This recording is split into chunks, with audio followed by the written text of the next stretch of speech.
Damien, my dark and doomed brother, how you doing? Gabe, you're looking shattered. Coffee. Definitely one of the pinnacles of creation. For me. Really? Well, you know, as you have done to the least of these, and I think you qualify. Mr. High and Mighty, you're gonna start with that sanctimonious crap already? Well, I'll tell you what. Let's look at the scorebook, shall we? Let's start globally. You serve God. We've got gods all over the place. Your God shed his own blood for your precious people. Our gods demand they shed each other's blood. They strap explosives to themselves or use machetes and kill as many as they can for our little gods. Finger licking good. But let's make this a little more personal, shall we?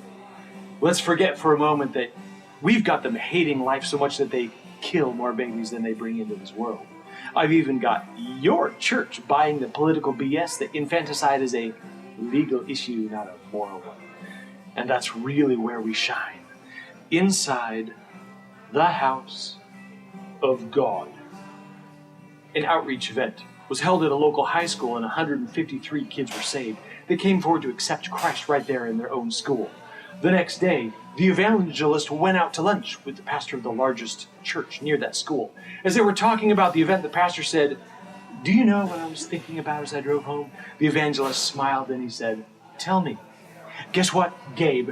The pastor quoted, "Me, it was priceless." The pastor said, "What was the point?" What's the point? 153 of your God's precious kids came forward. The pastor said, "You'll be lucky if 3 of them stick." What was the point? Oh, our dark Father below is so pleased.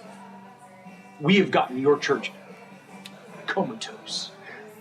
Because no one is truly discipling, your church as you know it is 2 generations from extinction. Enough!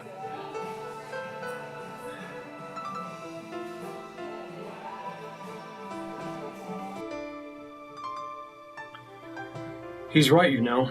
The vast majority of Christians have no idea what they believe in or why. Sunday school is good. Youth group is good. Fun even. Sunday service is usually pretty good. Well formulated. Song number 1, song 2, howdy your neighbor, announcements and offering, songs 3, 4, and 5, preach for 42 minutes, pray, song, pray. Something like that. Everybody seems to be too busy to show up on Wednesday.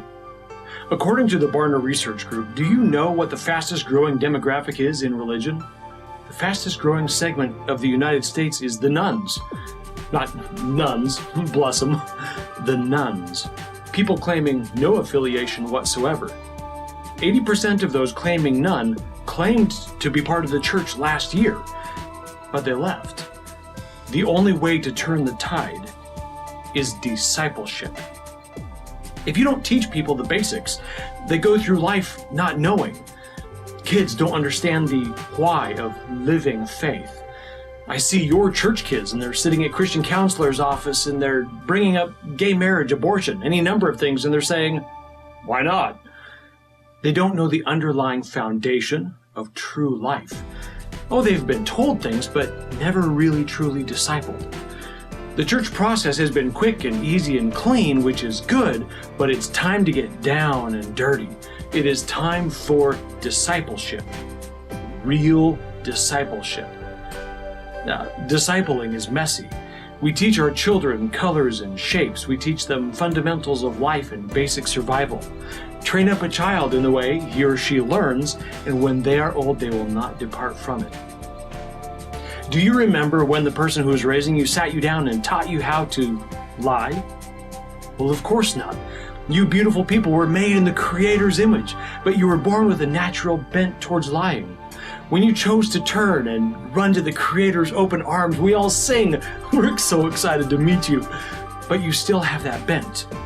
Discipleship is rewiring. You were born hardwired to do what is wrong, so why are you shocked at wrongdoing? New believers are messy. Our Father says, "Come as you are," and they do. People who've been believers for a while have just gotten better at hiding how messy they are. The Dr. Luke recorded Jesus saying a disciple is not above his teacher, but everyone who is perfectly trained will be as his teacher. Make your face shine upon your servant, and teach me your statutes. My lips shall utter praise, for you teach me your statutes. Teach me good judgment and knowledge, for I believe your commandments. Good and upright is the Lord, therefore he teaches sinners in the way. Jesus said, go into all the world and make disciples. And I hear you say, yes, the church needs to make disciples. Have you ever gone to a restaurant to get fed? Did the restaurant feed you? No, you were fed by the people in the restaurant. You went back to, or stayed away from the restaurant because of the people in it. The problem is sin. The answer is Jesus. Discipling is modeling the love of Jesus with words and actions. Being discipled is willingly being coached by someone who models the love of Jesus by their words and actions better than you do. Discipling is doing the same for someone else. By all that is holy, I implore you, it is not too late.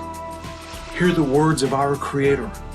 If my people, who are called by my name, will humble themselves and pray and seek my face and turn from their wicked ways, then I will hear from heaven and forgive their sin and heal their land. Now my eyes will be open and my ears attentive to the prayer in this place. For now I have chosen and sanctified this house, that my name may be here forever, and my eyes and my heart will be there perpetually. You are the church. It is time to do what Jesus told you to do. Be discipled. Disciple others. When you decide to do what is right now, it's going to do two things. Either you are going to be discipled and disciple at least one other person, or you are going to be part of the silent contributor to the 80% leaving the church. When Jesus looks at your life, will he see that you made disciples or nuns? Your actions will show what you have chosen to do. Starting now.